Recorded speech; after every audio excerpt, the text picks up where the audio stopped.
Good afternoon, everybody, and welcome. The Atheist Experience is live.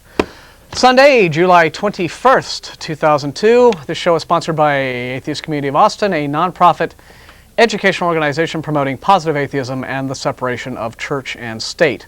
ACA holds weekly meetings every Sunday morning at 10:30 a.m. at Hot Jumbo Bagels, which is at 307 West 5th Street, downtown between Guadalupe and Lavaca, with the exception of the first Sunday of every month when we have our lecture series in the Longhorn Room of First Cafeteria of North Cross Mall.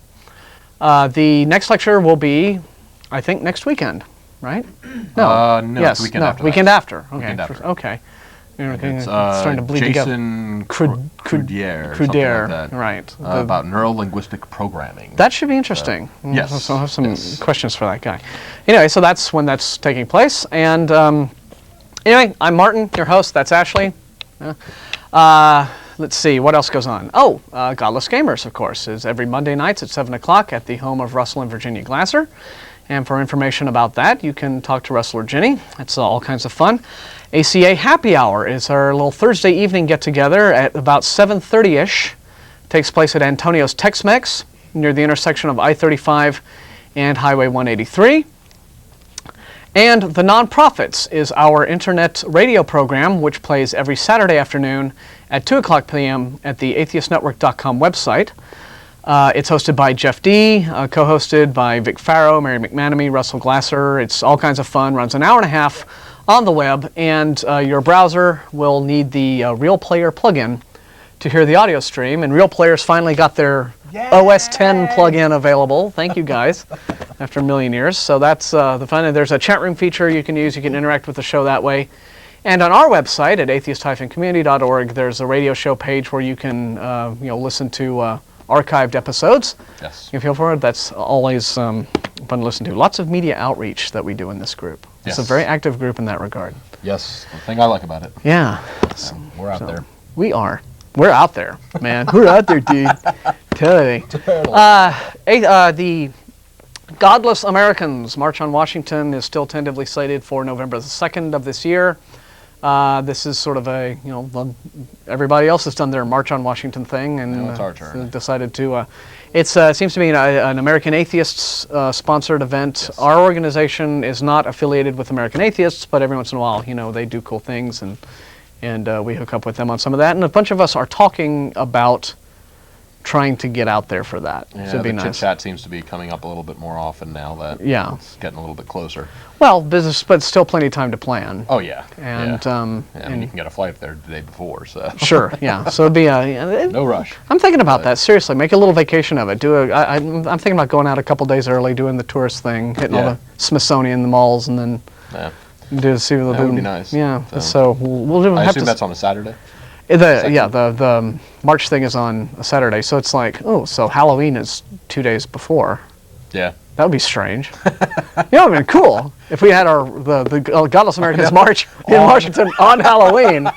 That would have just really... That'll get the news funnies coverage. Already think that Halloween is this, sanctioned satanic ritual, right? So that would just be... But then nobody would know whether we're serious or just spoofing something. Well, that's true, yeah. But it's always... We like to leave them wondering. Make you think.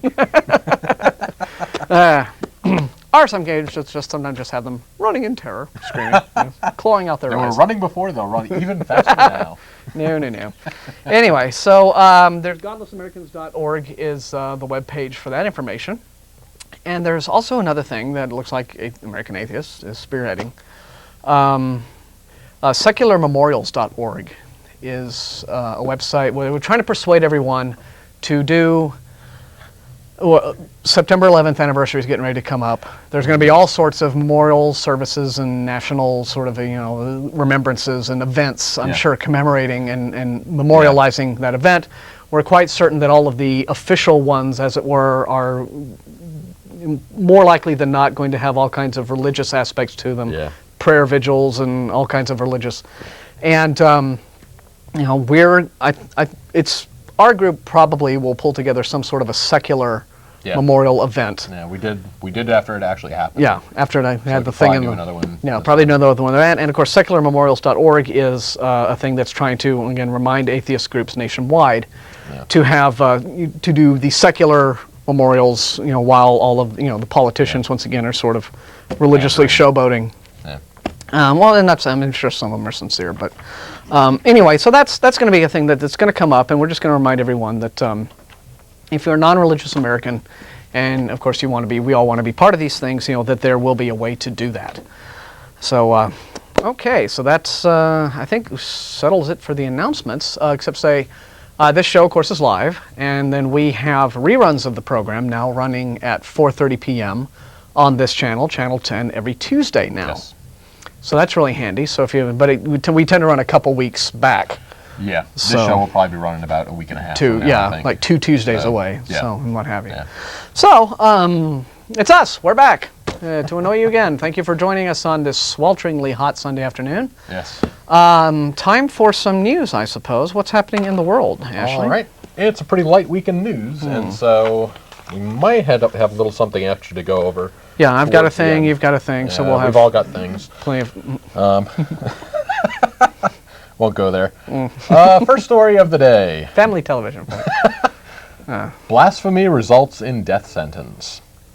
A Pakistani Christian who claimed he was Jesus Christ and called Islam a fake religion was convicted of blasphemy on Thursday and sentenced to death by hanging, court officials said. Well, if you're living in an Islamic country and you really want to piss them off... Yep, that'll do it. That's about as good a way as any, but... The verdict against Anwar Kenneth, 40, a former government official, drew criticism from the nation's Christian Liberation Front, which lobbies for the interests of a small Christian community. We think justice has not been done in the case of Anwar Kenneth. A leader and a spokesman for the group told the Associated Press. Kenneth should have been treated at a mental hospital. Well, sure. Most likely, for claiming he's Christ, that qualifies. Now, this is horribly, horribly wrong. Of course. Yeah. I mean, nobody, no matter how kooky their belief system is... deserve to be hung for it. Yeah. I mean, it's just... isn't that the great thing about the way our system is here? You are free. Yeah. And it would be so nice if our actual politicians in power understood that. Is that our Constitution lets you believe whatever the heck you want. The government can't step in and say, oh no, that's the wrong belief to have. That's what the whole pledge flap has been about. That's what all of the Ten Commandments battles are about, and the school prayer battles are about. It's all about, no, everyone has the right. It's personal beliefs, religious beliefs, whatever your creed is a matter of personal, private conscience, and you can't have that dictated to you by authority figures in institutions that the government runs. Can't happen. And you certainly can't kill someone for what they believe, but that's why... that's the big difference between us and them. And the more accepted it becomes that this is a Christian nation and that we can allow government in on religion, the more this kind of thing will become closer. Yeah, we don't want to get into a slippery slope. It's not slippery slope, but again, the more you allow, the farther it might go. It opens the door that much farther. Yeah. Well, when you have rather leave it closed. Any situation where the people in power are able to say, no, Mr. Person with a minority belief system, that's a bad thing. And we're going to lock you away or do whatever we do to you because you don't believe the way we have dictated you should. Yeah. So, minorities in Pakistan have been demanding the repeal of blasphemy laws under which scores of people are arrested each year. About 97% of Pakistan's 145 million people are Muslim. Christians constitute a small portion of the remaining 3%. Under Pakistani law, only a word of a Muslim accuser is needed to prosecute a non-Muslim on blasphemy charges, which can carry the death penalty upon conviction. Well, that's a real good, fair system of checks and balances. Yeah, no kidding. One person who's out to get you, just making something up, and this was a concern. That's not specifically tied into, it's not necessarily atheist news, but that's a similar concern that's been voiced recently by there's now been this, the Bush administration wants now this system in place. Essentially, it's this new national snitch network. TIPS or something like that. Where they say it's all about streamlining the law enforcement process. If you see somebody doing suspicious activity or something, now there is this federal government body, and it's all about, I think that I don't know if they what they call it, Citizen like spies, basically. Operation Weasel Snitch or something. Where they, and clearly there are very severe civil liberties. Now I'm all for increased security because all right, there's people trying to blow us all to hell. Yeah. Fine, but when you have a situation that has this creepy draconian character about it, Yeah. how in fact it's known that that systems like this are very open to abuse and have been abused in the past. People simply making false, completely fabricated reporting on people that they just didn't like, or somebody that they just didn't like them for, anything ranging from having a differing belief system or a differing political stance to having an annoying dog that barks at night. Or this guy's hitting on my girlfriend or something, and any sort of spectrum of dislike, and then the specter of witch hunts is now raised, and it just is very, very creepy. Yeah. So, and of course the conservatives all love it because they're like, no, well, it's just, but I don't know. But very similar in character. Of course, nobody's suggesting. Of course. Yeah. How we're going Pakistan's a weird place, though. They're ostensibly our allies, right, in the war on terror. But only insofar as they're not our enemies. Well, only insofar as it's like, we better cooperate or we'll get bombed too. Is probably the whole idea. But on the other hand, they recently had this bizarre and very sickening tribal law situation where the girl was raped, gang raped. That was Pakistan. That was Pakistan. That was Pakistan. Okay. Now the government itself, right, came down hard on that and arrested all those guys. Okay. But they still have these tribal courts in existence. And what happened was there was like a guy from one tribe was out, I guess, playing footsies with a girl from another tribe of a higher, caste. It was a very class thing. And this was considered horribly inappropriate. So the punishment was that the guy's sister, who had nothing to do with it whatsoever, was sentenced to be gangbanged, basically, and she was gang raped by 4 men. This was the punishment for the guy. Okay, this is a story I have not heard. You haven't? Dude, it's been all over everything. No, I have not heard that one. No. I'm the news guy. Yeah. Okay. Well, I mean, it was... anyway, what happened? This crime happened, right? This was the punishment. The girl was sentenced to be gang raped as punishment against her brother for mingling with a girl from a tribe of higher social standing than his tribe. That makes so much sense. Doesn't it, though? Yeah. So this is the kind of thing that goes on there, so it's still... Pakistan seems this country that's sort of teetering on, they have their foot lodged in the door between primitivism and the modern world, and they're, still hemming and hawing about whether or not to go through. Yeah, so I don't know. Wow, that's twisted. Area of the world that has just a whole lot wrong with it that's not going to be solved overnight, which is... Okay, then we'll travel a little bit closer to home. Hopefully, now there's the Rationalists International, the Rationalist organization in India. Okay. Now they're not in Pakistan, but they're in that part of the world, and they go around. So hopefully they will mobilize human rights groups and hopefully take care of this. Come down on that. Help this guy. That's ridiculous. Because they've done that before. They're in India in terms of any sort of sectarian conflict. Okay. So. All right. Or people charged with blasphemy. Okay. Well, next story. Yes. Clergy could face heresy charges in new tribunals. The Church of England clergy who deny the existence of God could soon find themselves facing heresy charges in new courts headed by bishops and advised by panels of theologians. Now, I'm sorry, no. Heresy charges, blasphemy charges. It's 2002, people. Not just that, but why are these still crimes? What is a clergyman doing denying the existence of God? Yeah. Apparently, you shouldn't be in the clergy. Well, it makes sense to me. I mean, if you don't believe in God or are denying, I can understand denying particular dogmas that your religion holds to. Certain ideas and beliefs. But are they saying there's actually clergymen who are saying, oh, there's no God? The existence of God in Jesus. Well, Jesus, there was that story a couple months back about the priest. He was up north somewhere in England. I can't remember. That's right. He denied the divinity of Jesus. Denied. Which, as far as I know, that's a pretty important piece of Christianity. Well, that disqualifies you from being Christian. If you deny the divinity of Jesus, then pretty you're important just plain not a Christian, because that's a thing you have to be. Yeah. To be, that's a Christian. Yeah. And so that's like calling yourself a vegetarian and then just chowing down on Big Macs all day. You know, just it's not the same. Okay, the tribunals to be held in private will hear cases involving breaches of doctrine, ritual, and ceremonial. Clergy who deny the doctrine of Trinity or the Incarnation, or who proclaim atheistic beliefs from the pulpit, could face charges, or as could those who fail to wear the required vestments during services. The tribunals will be presided over by a bench of 3 bishops, 2 clergy, and 2 lay people. The House of Bishops is expected to debate the proposals later this year, but the committee, which is chaired by the Bishop of Chester, the Right Reverend Peter Forster, remains split over what constitutes an offense. One traditionalist, Margaret Brown, a synod member from Chichester, is threatening revolt unless the committee adheres to the historical creeds and the 39 articles, the doctrinal formula adopted by the Church in the 16th century. An out-and-out revolt. Oh.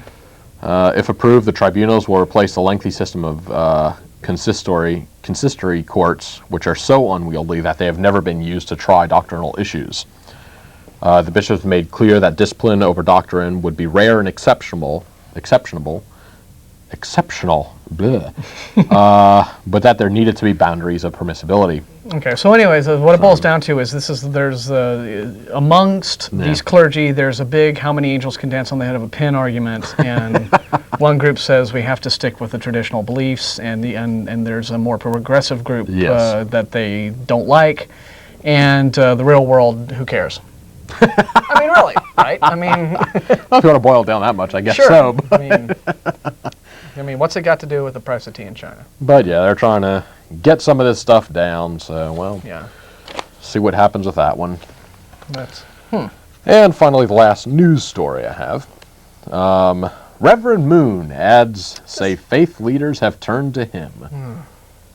In a stunning display of triumphalism, the Reverend Sun Myung Moon, founder of the Unification Church, is taking out ads in major newspapers proclaiming that Jesus, Muhammad, Buddha, even God have told him he is now the Savior, Messiah, and King of Kings of all of humanity. you're just going all out, right? I mean, if you're going to be a loon, don't hold anything back. I know, just go for it. The ad, which appeared in yesterday's Inquirer, is part of a $720,000 effort to place the treaties in papers in all 50 states. 47 papers, including the Los Angeles Times and Houston Chronicle, have accepted the offer thus far. Mr. Moon, 82, has long regarded himself as the Messiah, saying Jesus called him in 1935. Adherents of the Washington... Reverend Moon, I said Jesus on line 3. Do you want to take a message? Or? Mr. Moon, please go to the white courtesy phone. Yeah. Mr. Moon, the white courtesy phone. At the celestial event, Muhammad is said to have led 3 cheers, while God submitted a letter stating, "I believe in the true parents." Wait, God wrote a letter? Apparently. He has documentation that he is now our what is it? King of all kings. Letterhead with God? I mean, God, the celestial Lord. This is wonderful. I mean, now, the actual text of the ad is available. I'm sure it is. Yeah. I didn't actually get that, though. Yeah, well, I sent it to the... Did you? Yeah. Oh, I did not see Well, maybe it was a forward. Maybe it might not have gotten forwarded in time. Okay. But I went and found it after they talked. They actually spoke about this yesterday on the radio show. Okay. It's hysterically funny, and and there's this really chatty conversational letter from God, and it's what kind of printer does he use? I mean, did he type it up? Is it handwritten? Oh, well, I'm sure he just wills it into being, or something, or whatever, or maybe uses Windows XP or something. Who knows? But he's God. He can do whatever he wants. He can do whatever he wants. But what's hilarious about this is he has all these. He first, the ad breaks it down into the major religions: Christianity, Judaism, Islam, Confucianism. They have up there for whatever reason, and it starts with like a quote from the actual spiritual leader of the religion itself. So Okay. the Christianity one starts off with a quote from Jesus. Okay. And the Islam starts off with a quote from Muhammad. Well, they're all going, yeah, the moon is our guy, more or less. And then there are quotes from other dead guys. Like under Christianity, there's a quote, there's a plug. So he's getting all these celebrity endorsements from guys like St. Augustine and Paul and some of the disciples. And that is too Confucius funny. throws in his 2 bits, and it all, and then he goes down just to make sure all his bases are covered with famous commies, right? So you call Yes, Marx, yeah. Joseph Stalin. I don't know if Trotsky's in there, and then it finally all wraps up with a letter from and God himself. It sounds like a letter from camp. It's dear everyone or Hello, something. Mata. Hello, Hello, Fada. this is God. How are you? I am fine. And I just want to let everyone know that my son and it's wonderful. We sponsor him. Yeah, but there is And with Muhammad in the background going, 3 cheers for Moon, hip hip hooray! oh, it's just too much, and you just have to love the fact that there's someone out there in the world willing to spend $720,000 to make himself look like this much of an idiot. I mean, but on the yes, I know where you can find this. Yesterday's radio show. Okay. On the radio show page on our website, there's for all the back shows, for all the older episodes, there's the actual real audio file of the show itself, and then they actually have a text file that's a transcript of the chat. Yeah. That's where the URL is. It's in the chat there's a link to it from transcript. there. You got to scroll down along, and there's this huge long thing when they talk about it. But you can click on that, and it's and it's a page that's on one of Moon's own websites. Okay. And it's the whole text of it, and it's just amazing to read. Anybody that's spending $720, almost $750,000 to make themselves look like this. Hey, I say, Go for it. right. We need the laughs. And sure, the papers need the ad revenue, and they're just having a hoot with it. So. If you have to have like a full page ad in your paper that's incredibly stupid, it ought to at least be something like that. Yeah. Right. I mean, I remember when I was a student. Oh no, this was actually about a year or two after I left UT. So I've been back in the early '90s. There's a big controversy at UT because the Daily Texan accepted a full page ad by this group of Holocaust deniers. Okay. Right. Wow. And everybody was pissed off about that. Yeah, I can imagine. And it turned into this big free speech thing. And if you're gonna have a kooky full page ad, I'd rather have a fun one. Yeah. Not one that's just gonna make people really, really upset. yeah. So. So Okay. Anyway. Well, that's the news. it's all just sort of like news of the weird news this week. Yeah, it wasn't really all that much that I saw. Yeah, well, out there hasn't so it been was any a follow-up light on the week. 2 minister guys who I'm Yeah. sure that's going to take forever to be bound over to trial. Yeah. Yeah, when So, it gets to the court system, it'll take a bit. So. Right, but Oh well. This is a live call-in show, believe it or not. So we can fling that number up on the screen to let the peanut gallery have their say. And while we're letting the calls rack up, you have a thing. Yes. So I'll do my thing first because Okay. it's kind of brief, and then All you right. can do yours. Okay. And this, Ecology Action has this recycling drop-off place, Okay. which is really nearby the studios here. It's at 9th and 35. Okay. So I go and drop off a bunch of bottles there and do my part for Mother Earth. And they have some racks there where people dispose of like old books and things. Not Okay. really for recycling. I guess if they don't want them, they just leave them around. Yeah. And I guess if they don't, I guess they don't feel like taking them to the used bookstore and selling them or something. But last time I was there a few nights ago, I found a couple of real doozies. And so it's always well, the first one's Flim Flam. And whoever hasn't heard of this book, this is one of the all-time classics of skeptical literature. This is James Randi's big book. Oh, yeah. It was one of his very first books that came out. And James Randi, for those of you who haven't heard, he's a stage magician and a world-renowned, debunker of the paranormal and psychics and strange paranormal claims. And he's been doing it for years, and he used to be a very popular fixture on like Carson. Okay. And I first encountered Randy back then. I remember being in junior high school, and that was when I was at this really impressionable age where I was very gullible. And I was falling for a lot of the paranormal stuff that was being shown on the media. And I remember at that time, UFOs were still big.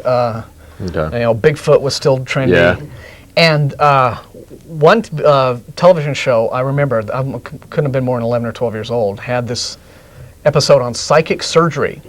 Oh, Where supposedly they like just open the guy up, with the stick your bare hands in, right?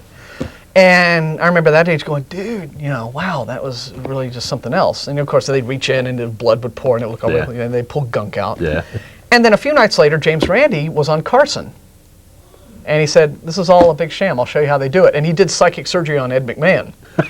and it just hit me like a ton of bricks. I was like, wow, I never realized that there was that much scamming going on. Yeah. And how easy it is to fall for this kind of stuff. And so that was one of my first very young experiences with, learning about all of the bogusness around the world. And I found this book. This book's still in print, and it's a lot of fun to read, very accessible, kind of dated now, right? I mean, but it deals with a lot of picture on the back makes him look really mean. I know, he kind of looks like Paul Wilson, doesn't he? You think about that scowl on his face, except Paul doesn't have that enormous bushy beard. But this has to do with how they've everything from Eric von Daniken, who's now a nobody, but he was a big kook back in the 70s, all the way to seances and stuff like that. Lots of fun. I highly recommend this book, and I'm very lucky because I found one for free. Yay. Yeah. And another one I found on the whole opposite end of the spectrum is this thing. Anybody remember this? The Late Great Planet Earth. Okay, this is Hal Lindsey's big Jeremiah ad about the end of time. Okay. His first big bestseller. Now, Hal Lindsey is an evangelical Christian. He still has a show on Trinity Broadcasting, and his whole shtick for years has been using Bible prophecy, warning of the end times to come, gloom and doom. It's all about to go to hell in a handbasket, and Revelations is getting ready to come true. And here's what's amazing, and I'm so glad I found a copy of this now at this late date, because this book is 30 years old. Actually, It's like 32 years old. Okay. I mean, this might be a revised edition, but it's still, but it's been a humongous bestseller for decades now. Okay. First came out in 1970, right? Now, this is a guy whose entire career is based on, telling everyone the Bible prophecies are completely accurate, everything's completely true, all this stuff is going to happen, so you better get right with the Lord, right? But this book is from 1970, right? So the big end time scenario that he talks about in this book, right, involves the Soviet Union invading Israel from the sea. They're coming. Actually, it's like a two-pronged attack. They come from one side, and then they come in from the Mediterranean. Yeah. Okay, and like the Gog and Magog from the scriptures, he freely interprets as this. And he says things like this. Here's just a complete... We have seen, he writes 32 years ago, that Russia will arm and equip a vast confederacy. This powerful group of allies will lead an attack on restored Israel. However, Russia and her confederates will be destroyed completely by an act that Israel will acknowledge as being from their God. This act will bring many in Israel to believe in their true Messiah. So this apparently there's something that he thinks will happen that will turn all the Jews into Christians. And he says, the attack upon the Russian Confederacy and the resulting conflict will escalate into the last war of the world involving all nations. Then it will happen. Christ will return to prevent the annihilation of all mankind. Well, there's just one tiny little problem. Okay? Just one? And, well, there are several. But the big one, of course, is that what happened to the Soviet Union 20 years after this book was written? Yeah. Okay, crash, crumble. Kaploof. Yeah. Now, you would think that if, in fact, the Bible prophecies were as true and accurate as he says they are, that in 1970, he should have been able to write, folks, the Soviet Union is this big, scary power, but get over it. They're going to collapse here in a few years under their own weight in a very short period of time, and the Bible predicts it. It will probably happen in about, before the century is out, and we're not going to have to worry about the Soviet Union anymore, and they're not going to be around to forge a big confederacy. They're not going to be everyone's enemies anymore. But he doesn't say that, right? So, But what's interesting though is Hal Lindsey's still out and about, and he's still, got his game on, and he has a show regularly on TBN where he does what most of these prophet guys do. Let's take current events, current news items, retrofit them to prophecies, and use this to say, oh, this is about to happen. And it's, I bet he's counting on everyone not to remember the things that he wrote 30 years in this book, Yeah. which now did not come to pass, but he has a whole new list, and I'm sure the sheep are just going to eat it right up. Yeah. But the whole thing with prophecy and these prophecy guys, this is all just about scaring people into converting. Yes. That's all this is. Oh, All yeah. the end Oh, yeah. times Yeah. prophecy and the eschatology, that whole little subdivision of contemporary Christianity, all it's about is scaring people into the pews Yeah. or into the Christian bookstores. Because when you To start cough getting up into their this cash. prophecy stuff, they don't say about, in soon we will be able to go to heaven and be with God and life will be good and everything will be happy. Well, no, there's a It's pattern. like you've only got a short time left before you burn in hell. Well, no, more or less. So- What there is the pattern is, it starts with war, famine, pestilence, gloom, doom, Yeah. terror, and despair, followed by, then everything's nice for all us Christians, which means that if you want to make it through the bad bit, join up now, convert now, because we'll be the ones ultimately saved after Yeah. all of the smoke clears Yeah. and the rubble settles and what have you. So it's just amazing. It really is just amazing. See, as previously quoted, the Russians will make both an amphibious and land invasion of Israel. The current buildup of Russian ships in the Mediterranean serves as another significant sign of the possible nearness of Armageddon. They now have more... See, so this is stuff that was happening in the political sphere, back in the 60s. But, times have changed. No more Soviet Union. Yeah. Russia's not the big threat. Uh-oh. What about... But he can just save his butt by saying, well, I guess I just wasn't misinterpreting Bible prophecy, probably. But so it's always, Or just remember. Russia is out there right now in the background building up their forces. yeah, and yeah, they'll make a that's- great comeback in about 5 years. That's it. It's all been a big Yeah, facade. it's all, yeah. Yeah. It's all smoke and mirrors. Show. So, yeah. Do you want to do your thing? Real quick? Yeah, sure. Yeah. We'll go over it We got quickly. a couple calls on the line. We'll let one more build up and then Yeah. we'll do... This is a magazine I picked up a couple of weeks ago. It is... longer than that. I mean, you've had that for some time. yeah, it's probably about 2 months, a month and a Yeah. half now at least. It is a special issue of World with Osama bin Ashcroft on the front. Now, it what is World? World is one of these Christian magazines where essentially what the entire thing is, I come to find out. I bought it simply because the picture on the front was just too funny, and I just wanted to see what it all was about. But it turns out that this is one of these magazines where basically they just sit around feeling sorry for themselves, all the Christians.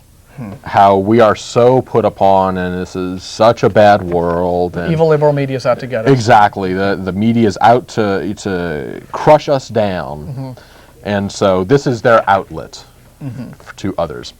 And I'm reading over this thing, and half of me is laughing because it is just so funny, some of the ads and stuff that they have in here, and the other half of me is getting really annoyed at some of what they have in here. Like this one, for instance. Inside the cover is, "What's your response to Islam?"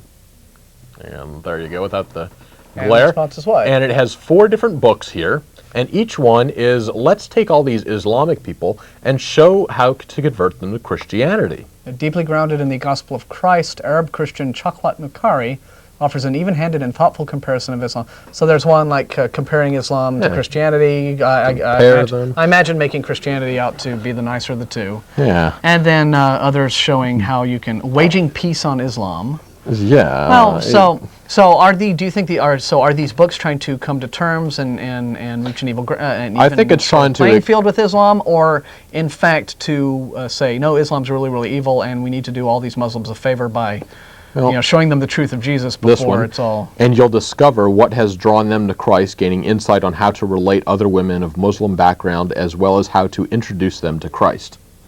Oh, okay. That sounds pretty blatantly like... Yeah, but they can say, but that's an easy one though, because they can say, oh, look how oppressed all these women of Afghanistan were under the Taliban with these horrible, burqas they had to wear, and they So couldn't let's go to oppress them school. under Christ instead. Clearly Christianity, is a bit nicer to women than that. Although the fundamentalist Christians who are reviewing school textbooks don't want to show women in business suits because that's anti-family.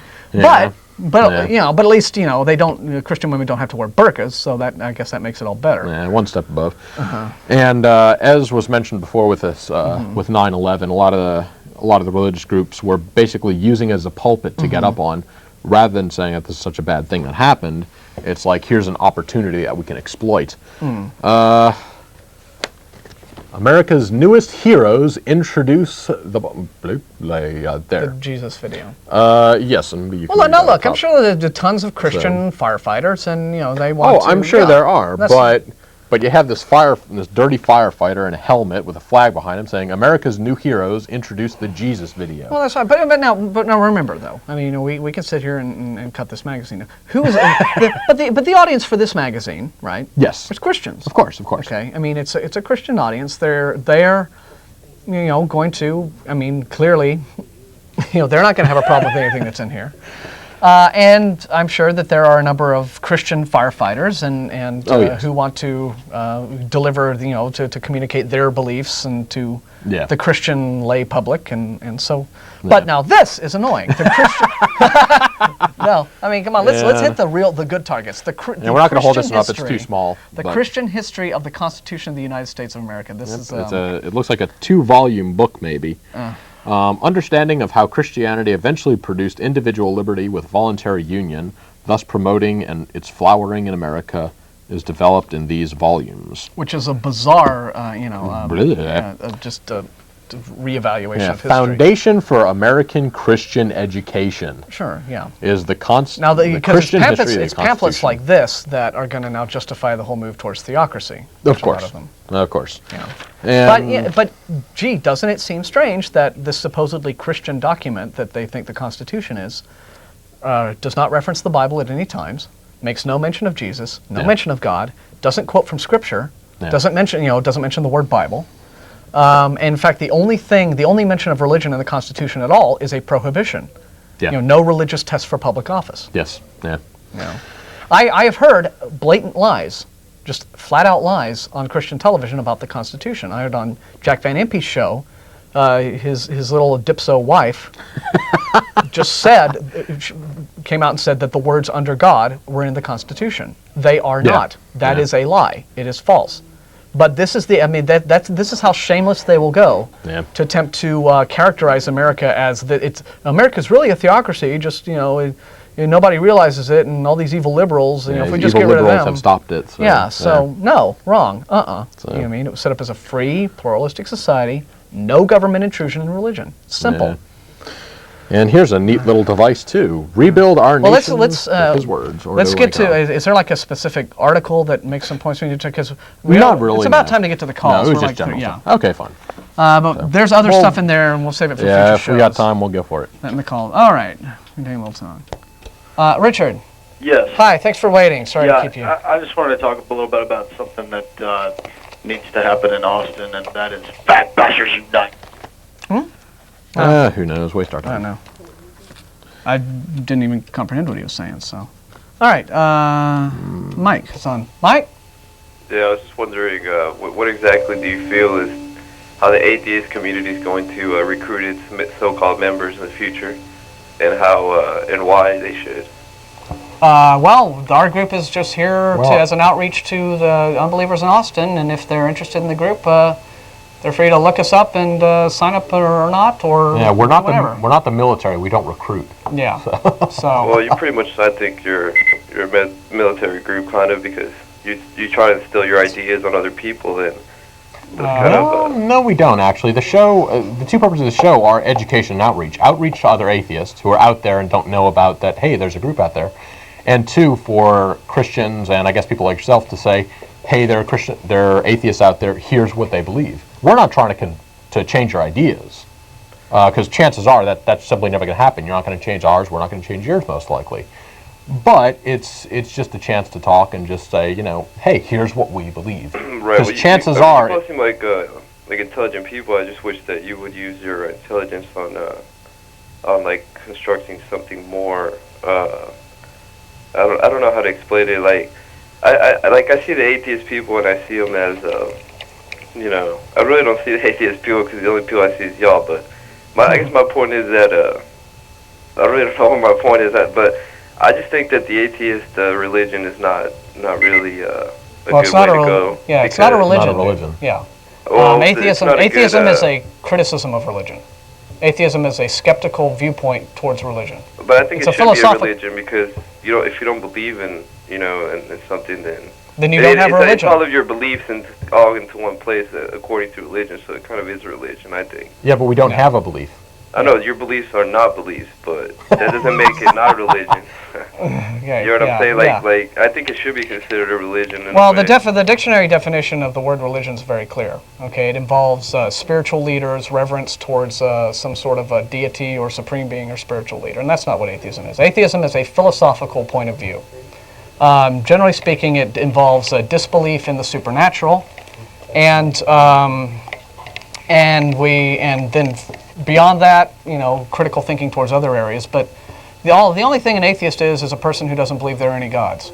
Beyond that, you can have any sort of belief So what's system your you like. theory? So what is your theory on life and how we ended up here? Is it evolution, or what do you believe? Well, I try not to use belief. I consider belief to really be irrelevant in most questions, at least in questions of facts. What do you think? I mean, how do you? In terms of questions of like, why are we here? What's life all about? How do things work? I look and see what the current findings of science are, and that tends to be what the prevailing point of view is. But science, of course, is always changing, and we're always learning and discovering new things, and that's what makes it exciting. It's an ongoing process of discovery and investigation. How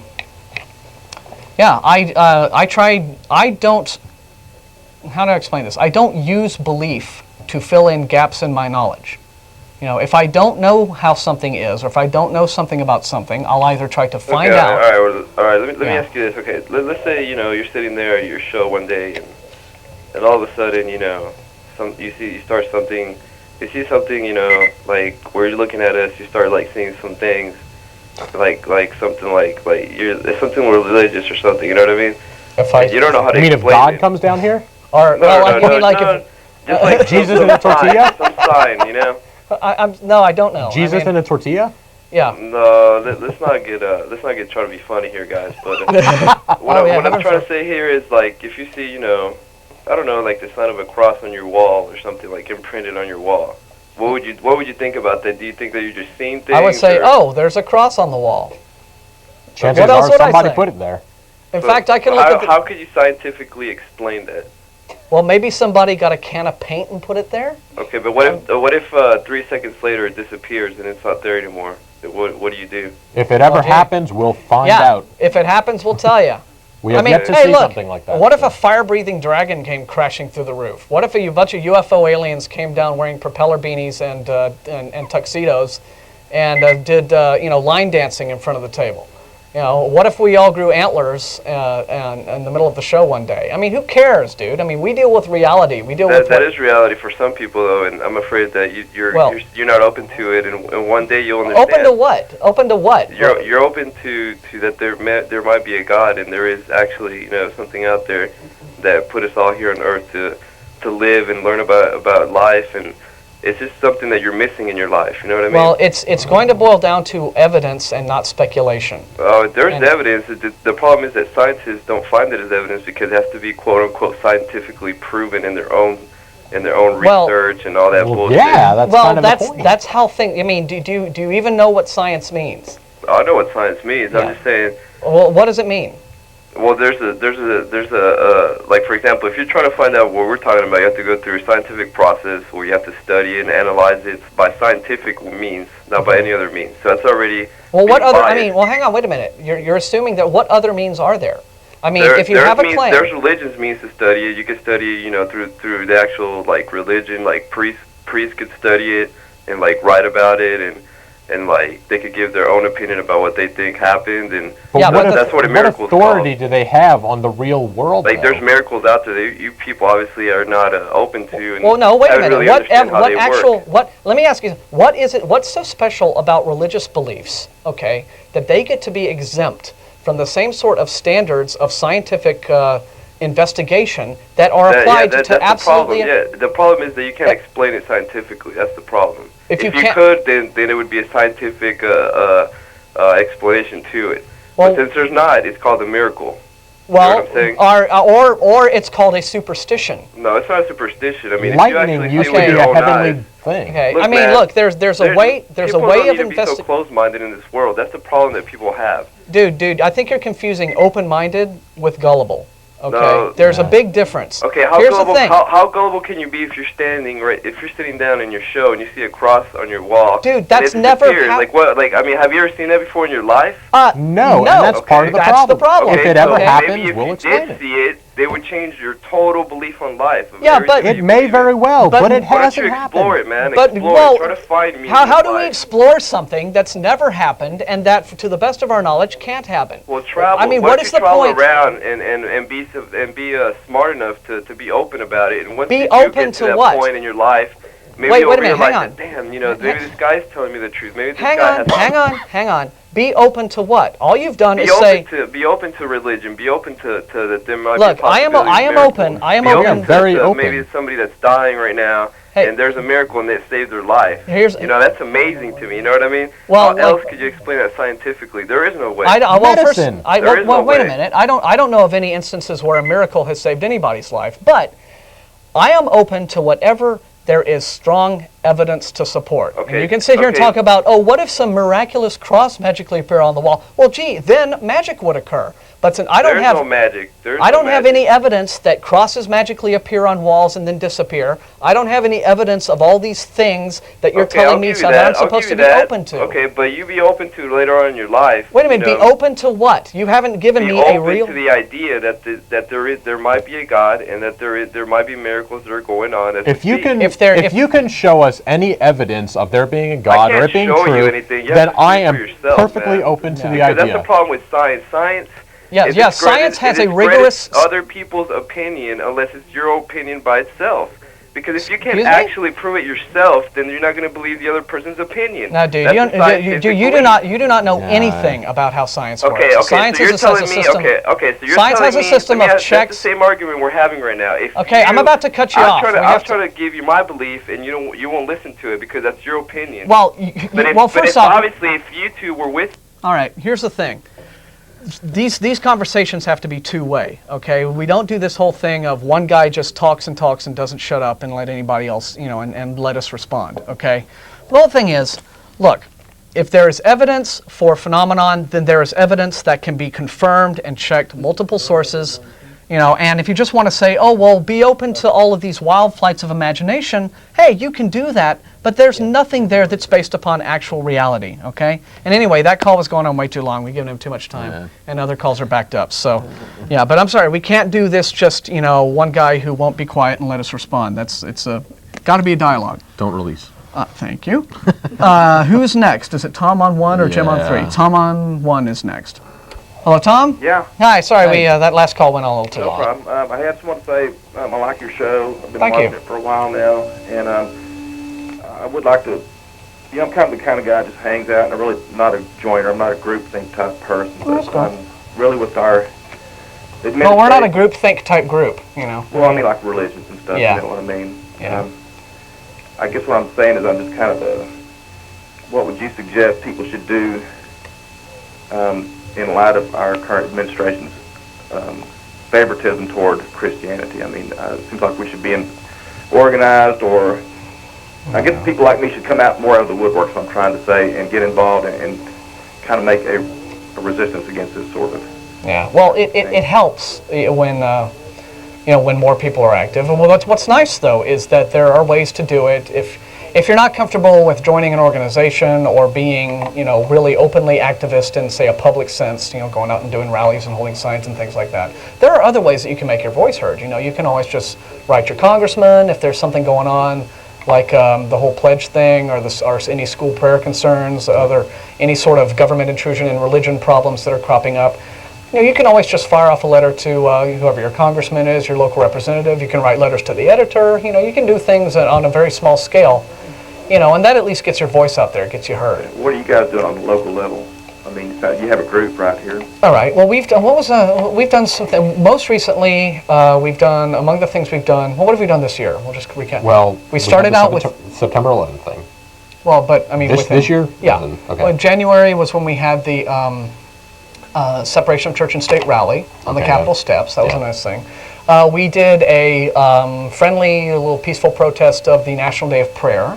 Yeah. And that was all kinds of amusement, and got really good media coverage on that. Yeah. Basically, to find out about this, what would you do? Just go to your website or something to find out about it? Atheist-community.org is our website. It's intermittently updated, but on our program and on the internet radio show and on our website, we announce upcoming events, things that we're getting involved in, and we have links to other sites where stuff is going on. And what do we do locally? We have the show. And then this show, and then just to get the word out and just let people know that, hey, we're here. yeah, this show and our meetings, and in our lecture series, sometimes we make events and public issues aware to our membership. At the beginning of this month, beginning of July, our lecturer was a young lady from the Texas Freedom Network, which is a statewide civil liberties group, who are currently involved in the textbook fight. The school every year there is new controversy and debate about school textbooks, and the religious right is becoming more and more influential in trying to. That's kind of what I'm talking about. yeah. I'm going to go ahead and get off the phone. You guys take some more calls. But in any event, just keep watching the show and check our website out if you like, and you'll find out what's going on and ways that you can be involved. Okay. But we appreciate your interest, man. Thank you. Take care. All right. Jim on 3 has been waiting a while. What's that? Jim? Yeah. Hi, thanks for waiting. Sorry to keep you on hold so long. Hey, not a problem. What's going on? Hey, I like your scientific approach. I just, I think organized religion is just way too guilt-ridden. And, I'm new to the atheist thing. How do you explain stigmata, bleeding walls, that type stuff? That's interesting, actually. I saw something last night on TV about that, and they had one of these guys that had the stigmata, and they kind of, what they did is they actually filmed him relatively up close, because they were trying to, disprove it and say, look, this guy is cheating you. He is making this stuff up. And he was. In the close-up camera, you could see that he was going like this and closing his hands. He had a pin in his hand. He was poking his hand, and you could see, he was taking it out of this hand, and then he was holding it up, and there was blood coming down. Yeah. And they'd go up and, go like that, my God, and there was blood on his forehead. Yeah. So, Padre Pio, who was recently made a saint by the Pope, is infamous for being, and they're called pious frauds. And you can read about them actually on the Skeptics Dictionary, which is a really great website at skepdic.com, skepdic. And Padre Pio is thought to have, he was a stigmatic. yeah. And it is widely suspected that he burned himself with acid to create his stigmata. Yeah. The church has been a forgery factory for many, many centuries. That's not new news. Everything from just simple false writings, misattributed and miracles that were staged, all the way out to just little urban legends that they created in order to generate a following. It's just part of the business. It's part of selling the supernatural to a gullible flock, so that you can then get them under your control and fleece them at will. It worked really well 1,000 years ago, and sadly it still seems to work very well today. This guy right here, James Randi, who I just mentioned, he's got a great website at randy.org, and he's got the James Randi Educational Foundation, where he has $1 million prize for anybody who can demonstrate actual paranormal abilities in a controlled experimental setting. And he's had a lot of attempted takers, and not one of them has managed to, to claim the big prize. And many times it's... And if there's $1 million sitting out there, and I think, and I've got stigmata or something like that, in many cases, heck, I'm going to go for it. It's been incredibly easy to just to throw these people off. Like all the supposed ESP folks who think they can read cards through a blindfold, and it's shown that, they have their blindfolds, they're just peeking through the bottom of their blindfolds. So Randy says, give me your blindfold and I'll put mine on you, which is this big thing that covers their face. Suddenly they can't telepathically read the cards anymore. Gee whiz. Question? So, yeah. Yeah. It's fun. It's fun to, the whole skeptical debunking thing is fun to stay in touch with. What do y'all think of the Pope? I mean, he's a stumbling old fool. I feel sorry for him, actually. I never thought I would say this, but the poor guy, I wish they would just let him retire and, just and play checkers and he's making decisions for the Catholic religion, and... Is he, though? Is he, or are his, cardinals doing it? I wonder how much control he actually has. Are they just giving him a speech? I mean... Here, read this. He's got, like, advanced Parkinson's now, it seems like. I mean, it's in sad shape, and I wish they just leave them. They drag him out to all these ceremonial... Yeah. And it's just like the poor guy. Yeah. I mean, he's got this droopy little sad, bloodhound face, and it's just like so. I never thought I'd just feel, like oh, poor Pope. Go lie down and have a nap and. Here, let me put the prices right on for you. Yeah, it's just it's just sad. Catholics are all cringing right now. I'm sorry. Well, I mean, it's. It is sad. It is. Yeah. I know. It's. But they got to stand on ceremony over there in the Vatican. And so, all right. Well, thanks, guys. Hey, well, we appreciate you watching the show, and you take care. Okay. Just want to remind all of our unbelievers in the crowd, atheists, agnostics, of our bagel shop meetings Sunday morning, 10:30, hot jumbo bagels and the cafeteria, happy hour, things like that. Maybe you'd like to meet some other unbelievers. I know that atheists can feel fairly isolated in our highly religified culture. Yep. It's a group with a lot of fun. Yeah, it is. We do have lots of fun. Lots of stuff. Okay, Michael is online too, and he's holding for a while. Let's see what he has to say about all this. Michael? Hello? Hey, how you doing? I'm doing pretty good. Good. What's up? I was curious, I wanted to ask you as atheists, how do atheists feel about love? We love it. Very much for it. Yeah, I mean, what's not to love about love? No, but I mean, the concept of love, the expression of love, the emotion of love. Well, there's all kinds of different kinds, right? I mean, right. I love my parents. How does an atheist prove that love exists? Well, I mean, come on, it's an emotional state. It's not like a thing that exists like a book. How do you prove happiness or sadness exists? Right, exactly. But that's the thing. Is you're saying if it's an emotional state, and because how do we know it's an emotional state?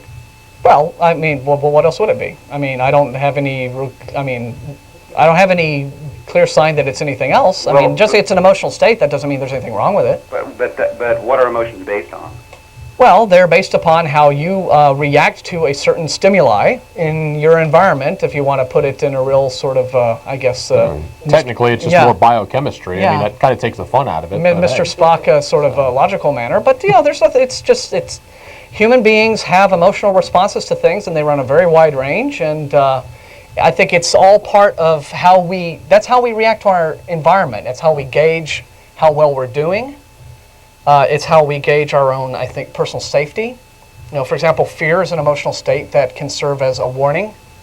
Yeah. It warns us. It allows us to, get ready to run. It's all kicked in. Yeah, it's all kicked into our sense of self. I mean, every living thing has a sense of self-preservation. So love is a form of self-preservation? Well, no, not like that. That's just one. I mean, love, for example, happiness is a different sort of emotional state that I guess has to.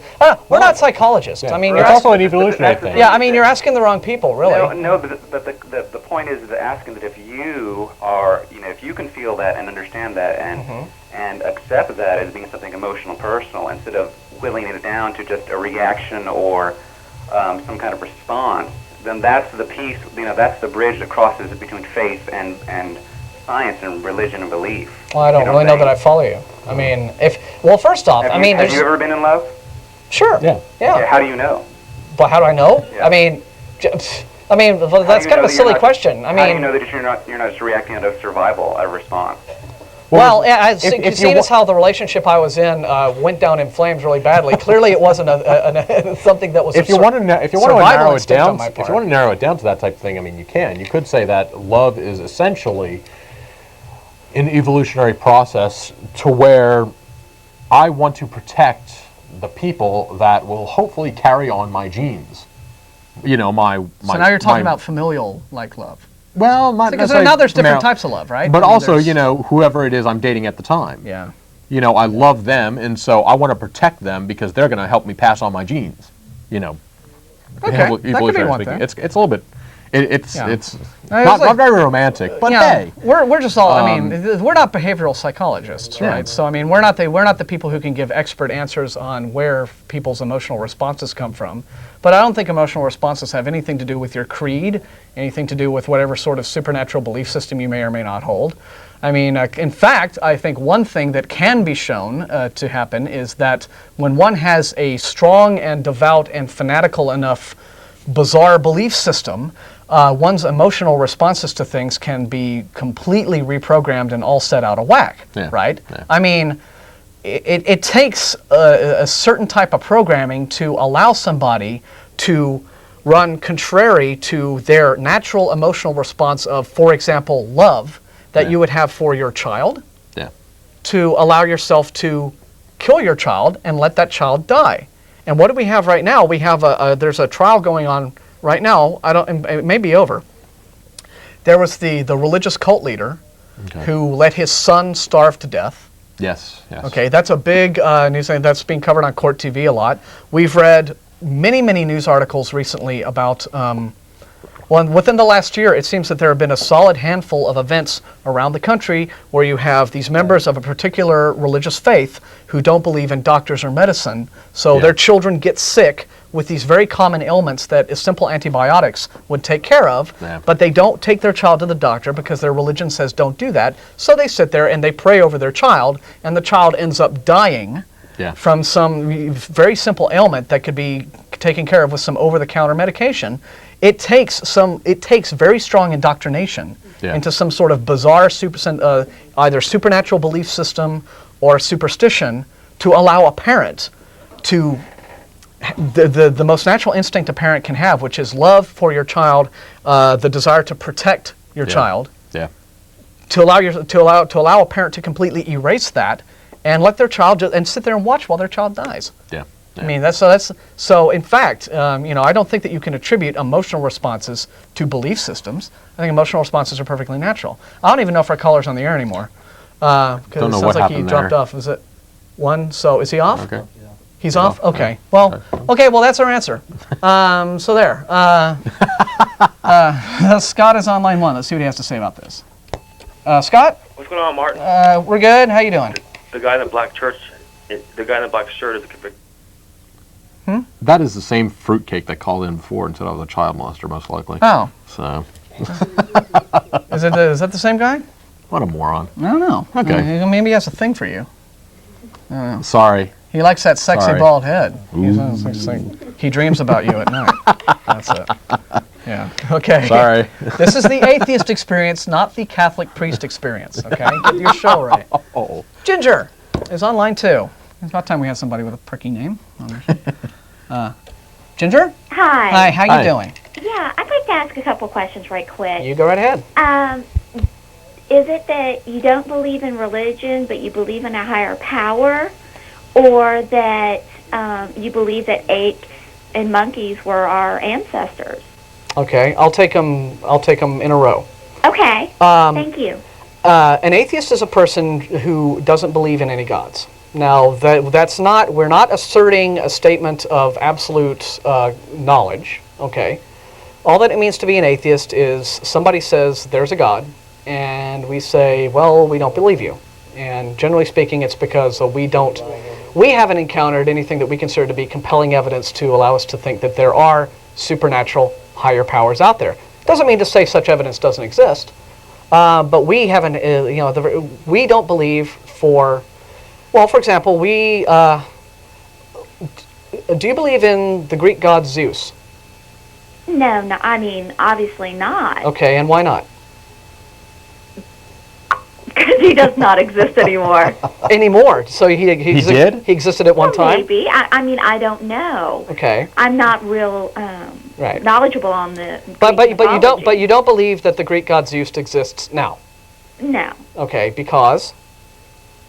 Don't know. Okay. Good question. Okay. Would it be fair to say that you don't think there's enough evidence to convince you that Zeus exists? Correct. Okay. Well, the reason you don't believe in Zeus is the same reason that we don't. I assume you're a Christian, ma'am? No. Oh, okay. Well, if you're a Christian, I would say, well, I won't ask you what you are, is your business. But I'd say that I usually tell Christians, I ask them that question, and they typically say, no, I don't believe in Zeus. Correct. And I ask them what their reasons are, and they say whatever their reasons are, and I say, well, the reasons you don't believe, and generally it comes down to, well, there's no proof, there's no evidence, I think it's all a myth. I say, well, that's the reason you don't believe in Zeus is the reason I don't believe in your God. Now, if I get good evidence or something that I consider to be very compelling, I'm always happy to reconsider, my disbelief. But that's the process that I use. Now, in terms of evolution, we're not biologists, we're not scientists. We can tell you that it is a very well-founded and strongly supported field of science. And if you like, we'd be happy to, point you in the direction of websites and things like that that can answer some basic questions for you. But we're not biologists.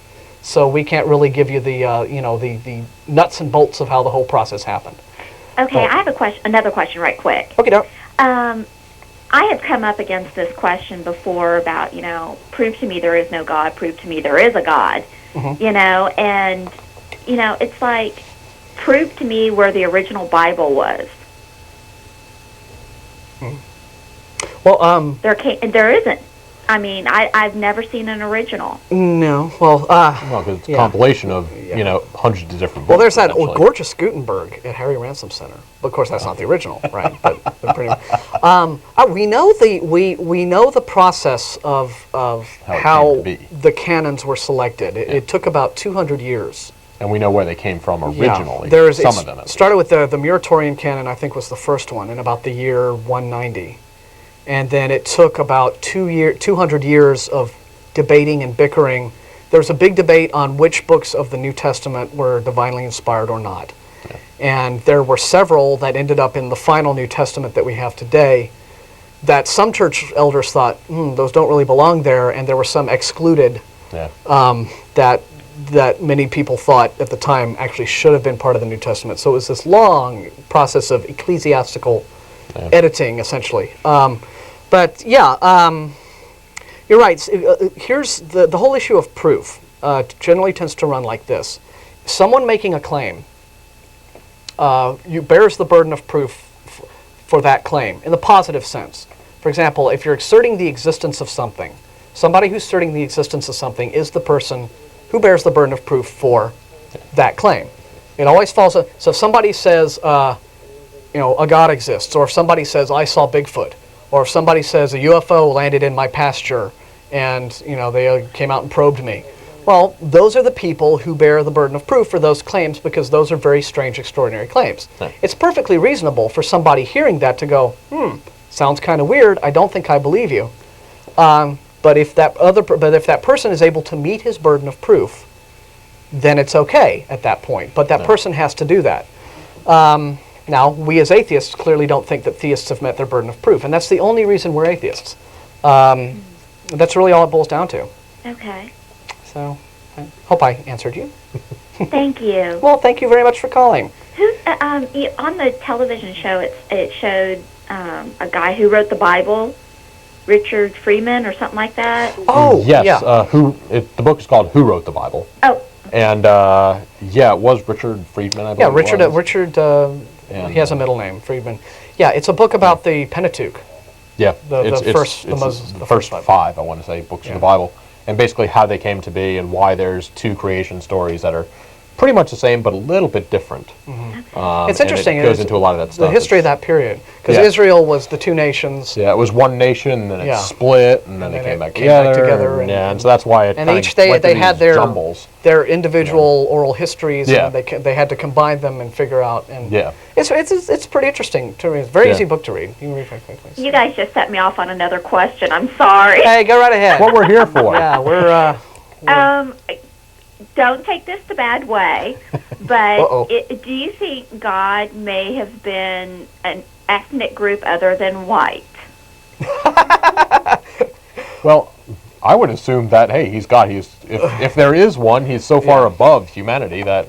Well, see, here, you put your finger, it's a great question. Let me tell you why that's such a great question. Don't be mean. No, I promise you, I'm not going to be mean. I'm not going to be mean. That is the kind of wonderful question, right, that I have listened to. Don't take this the wrong way. I've listened to evangelists, right, and ministers talk to young children about their beliefs and about what Christianity is, and children who, up to a certain age, are these wonderful natural skeptics, always fire back with these perfectly great common sense questions like, "Well, who made God then?"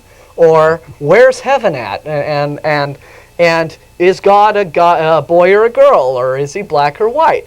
And these are wonderful common sense questions. And I think I read in what book? I think I have a book that it's an I forget the title of it, but it's an anthology of various essays, skeptical and atheist and essays about freethinker essays criticizing Christianity. And one writer, I forget who he was, he says something like, when the Christian tells a child that God created the world, and the Christian and the child asks the Christian who created God, the child has asked a question sufficient to demolish Christianity. it's wonderful. See, well, obviously, our point of view, we don't believe in God. So, but yeah, I would think that, this is the whole problem with God, isn't it? How do you define? How is this being has never been defined in any way that is consistent or even intelligible? Exactly. Christians have one belief in what God is. Muslims another. Wiccans have their own idea about the divine. Tell me about it. Yeah, deists, and pantheists equate God with nature and the natural laws of the universe or what have you. Everybody seems to have a different definition of God. Isn't that interesting? We sit here on the sidelines kind of watching this tennis match going back and forth and saying, well, when you guys work all this out, let us know and come back and bring us your evidence, and then we'll start taking this whole God concept seriously at all. So being an atheist, that does not put you, how are your beliefs about racism and stuff like that? Okay. We all come from the same pool of genes, so... Yeah. That's what I believe as well. Yeah. That we're all this accumulation of genes, and it doesn't matter what our skin color is like. Yeah. Race is due to genetic drift. Yeah. We spread out yeah. continents and great book, Guns, Germs, and Steel. Yes. Great book. Yes. Talks about but what was I going to get out? Yeah, I deplore racism, but it's interesting to me because I often hear Christian fundamentalists attack evolution as being this presumed very racist thing. Presumed source for racism. I think a lot of it has to do with the way that, like, the Nazis, who were wanting to sound all scientific about their pseudoscience, said, "Oh, well, let's latch onto this with our whole master race idea," which was this weird, complete perversion that they. But I've read creationist textbooks. Okay. Where they talked about how life evolved in the creationist sense, right? And what they refer to are, instead of using the typical taxonomy that science uses, like we have kingdom, class, phylum, and breaking down the animal kingdom that way, the creationists simply refer to different animals as what they call biblical kinds. Like, God created this kind of animal, and He created this kind of animal, and then there's this kind, and then there's us, and then there's this other, and then dogs are another kind. Yeah. And what is that saying? What it's saying is God, set apart all of these different species separately. Yeah. So you have everything, instead of all life being together, it's part of the same genetic soup, which is what we know from evolution. No, everything is all separately delineated into different kinds. And once you have different kinds, right, well, what does that allow you to do if you're so inclined? It allows you to think, well, our kind must be better than this kind, because we're the people kind and we can think, and since salamanders aren't as good a kind as us, so... And since it isn't clearly marked out, we can always define, our kind as narrowly as we want. I can say it's all... everything that walks on two legs, or everyone who's white, has a beard and goatee and is shaved. Shaved head. That's only my kind. Everybody else is lower. Yeah, my kind is better than. How narrowly do you want to define kind? I think that's where a lot of racism comes from, and and sexism and ideas of class is where everything has to be separated into individual little pockets. I don't think life's really not like that. Anyway, we loved hearing from you, but we've got a few more calls. I'm sorry. Thank you. Okay. But thanks for calling. Call us back anytime, okay? Take care. That's a nice lady. Steve has been holding on 3 for some time, so we'll... Steve? Hey, Hey, what's up? What was y'all's religion growing up, if either one of y'all had a religion? Your parents, whatnot? Yeah, sounds like you're feeding back. Might want to mute your TV if you like. I was actually raised in a Baptist church. And what do your parents think of you today as far as your belief? Well, it's interesting. They know that I'm critical of religion. I haven't actually come out to them and used the A word in their presence. And I do that, and I haven't done it out of, I should watch the camera when I'm, well, it just looks awkward when I'm looking up. And I do that out of sensitivity to my mother. Because one thing that, disturbs me is that my mother has bought into a great many of the Christian doctrines that I find deplorable, like the doctrine of hell. And so the idea that her child might burn in hell is something that really, really upsets her. So I don't want to upset her. So I don't really bring it up around her, just out of sensitivity to her. But it gives me just a whole reason more to resent this religion that programs really horrible ideas like, if you don't belong to this club, you deserve some form of eternal, terrible torture. Which in and of itself, I think, is a completely deplorable belief. And then when you see what it does to a person's emotional state, then it just makes you really deplore it even more. So, but I don't really. But I have a great relationship with my parents. We get along wonderfully well. So you don't ever go to church with them on Sundays? No. And in fact, when I go to visit them, I try to do it during the week, just so I'm not there on Sunday and it doesn't come up, and there doesn't have to be an uncomfortable, weird scene, and So when did you actually quit going to church when you left home? Yeah, let me see when it was. I used to go to church with my dad. Okay. For the longest time. My dad was actually Catholic. My mom isn't all that religious. She never did go to church really. But my dad brought me every week. I never really believed it all that much, but because he dragged me out of the house every week, I had to go. And basically, it's just in the last couple of years that I've finally decided and really thought about it enough and told them that yep, I'm an atheist. Mm-hmm. They have their questions. We have our discussions, but it's not really any tension or anything like that. I basically stopped going. It was around 11th grade. Yeah. So, and I just said, look, I simply don't believe it. Yeah, it does absolutely nothing for me except cause torment on a Sunday when I know I've got to get up. You'd rather be tucked I've got to in bed, go sit here for a frickin' hour. Yeah. It's boring as all get out. See, here's the thing. This surprises a lot of people when I tell them this, right? The last I remember being really active in my church was when I was in 8th grade. I guess I was about 14 years old. And then as I got into high school is when I began to drift away from it. Till by the time I graduated high school, I was out of it completely. So it was a long process. But it surprises a lot of people when I tell them I have tremendously fond memories of those days, right? I mean, when being involved in the youth group, and I went to camp one summer, and we did lock-ins in the church where they'd open up the rec center, and the kids from grade, you just spend the night there, right? Yeah. And so it was a great excuse to stay up all night, and mom and dad wasn't around, and everybody cut up. And so there were all sorts of terrific fun activities. I remember all that very fondly. So it's not like I had many Christians will frequently ask atheists, well, did you have some horrible traumatic experience? Because no, not really. It just, despite how much I enjoyed particular events or things that were going on, it was just I didn't believe the theology. I just wasn't able to buy the supernatural claims. I had important questions, questions that I thought that were important that I was asking that I wasn't getting good answers to, and I just began being skeptical and stayed that way. What about y'all significant others or partners? Would you date someone that was not an atheist? I wouldn't have a problem with it. They might have a problem with it. I think because Christians, I think, have a lot of negative preconceptions about what atheists are. It really depends on how strictly everybody is and how much it's brought up. I mean, if I got a girlfriend or wife or whatever that's constantly Bible thumping and trying to get me converted, that ain't going to work out. My ex. But if it's one of these things where they want to go to church once an hour, every hour on once an hour on Sunday, hey, go for it. My ex was hypocritically religious. Okay, she ran around, all that stuff, and then and then did the religion thing to make herself seem all pious and feel good about better about. Neither one of y'all have kids.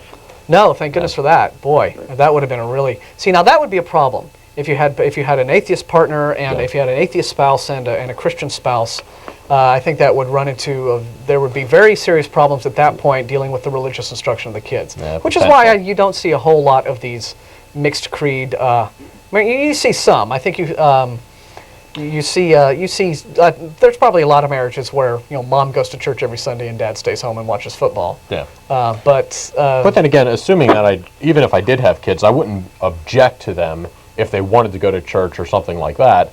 I'm not at all agreeable to the idea of censoring ideas.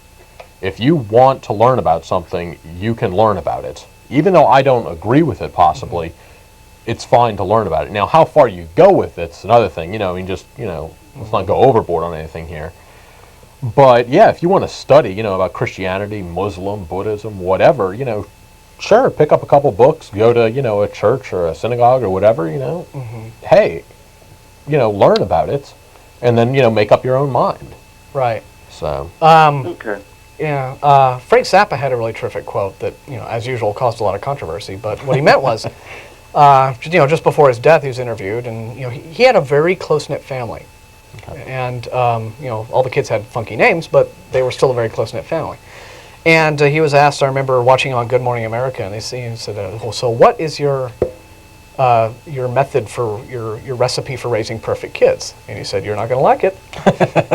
And he said, no, tell us. And he said, keep them away from religion. And he said, choosing a religion is a very, very important choice. Very important.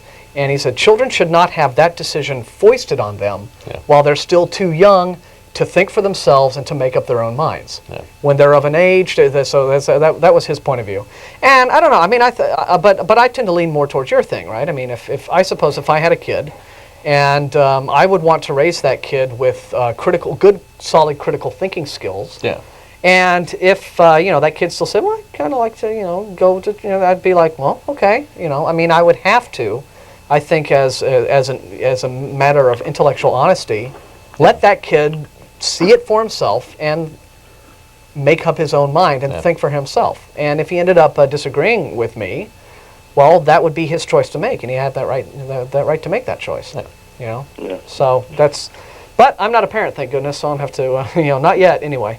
Yeah, I grew up in the church, had not necessarily my parents, but a couple of sisters coming from a family of 10. Yeah. And so I don't go to church now, but I don't personally believe that there's not a God. Mm-hmm. I think that frequently people, I think when I get stressed or whatever, of course, the first thing I think of is, oh my God, and I think we're all guilty of saying that. How about yourselves? Do you ever say, oh my God, and then think, what the hell am I saying? Well, what's interesting? I've actually, since, and we're going to have to go to our next caller after this, but since I've been an atheist, I've really been making an effort to clean my language up. Yeah. Because so many swear words are religiously oriented, and I've come to realize, when you're shocked or amazed, you're like, oh my God! You just say it, right? It becomes this exclamation. Yeah. But Christians go, bing, bing, bing. I know. You really believe, don't you? So just as a word of advice, friendly advice to all atheists watching, watch what you say. Just say.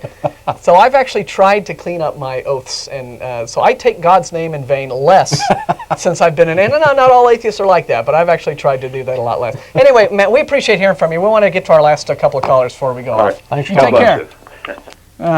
Quinn has been holding forever and a day on line one. Quinn? Who? Glenn? Okay, I guess Glenn. Okay, guess we have your name wrong on the board. We're sorry. Firstly, just when I flip to the side as so many people do, it's interesting. The gut reaction I had, and it's almost like say flipping to a side of the KKK or some. Hopefully not that controversial. The point I'm trying to make is it's just there's a gut reaction of ignorance, and listening to you a couple days actually just it's interesting, and I do think that y'all you make your point, then you argue your point, and then you back it up with evidence, which is cool, and it's interesting to listen because you don't talk out of your butt, so to speak. Well, we try not to. Thank you.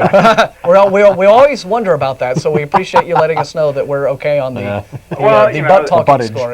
The main thing, a couple things actually. Firstly, you were talking before about protesting, or I don't know, writing your or just basically making points about separation of church and state. Sure. And my question is, and I'll tell you right now, I'm more of an agnostic. I'm not like I'm just looking for answers.